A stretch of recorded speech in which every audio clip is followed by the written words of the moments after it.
Alors, on va voir comment se négocie en coulisses la libération des otages. Il y a des pays qui jouent le rôle de médiateurs, Fanny, et il y en a notamment deux qui apparaissent en première ligne, deux pays.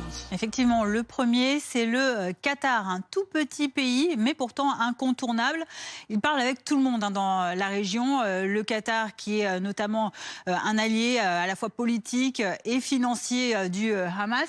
Et vous allez le voir, le Qatar qui a notamment joué un rôle majeur pour la libération de ces deux Américaines il y a 8 jours et qui désormais parle aussi avec la France. La France tente de collaborer avec le Qatar pour aussi permettre la libération des otages français.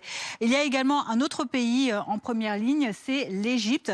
L'Égypte qui a un rôle également très important et avec qui la France également parle. Elle mise beaucoup sur l'Égypte pour tenter justement de faire avancer les négociations.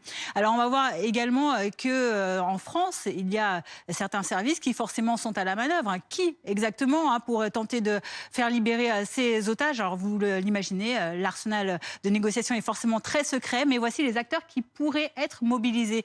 À commencer par Catherine Colonna, la ministre des Affaires étrangères et évidemment tout son ministère. Les diplomates peuvent également être mis à contribution pour ces médiations.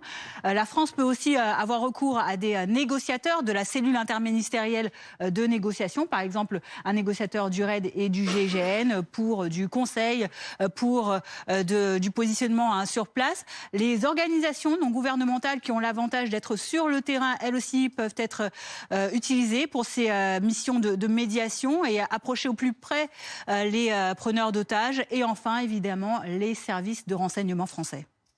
Merci beaucoup, Fanny. Nicolas, est-ce que les événements sur le terrain de ces dernières heures fragilisent le sort des otages ?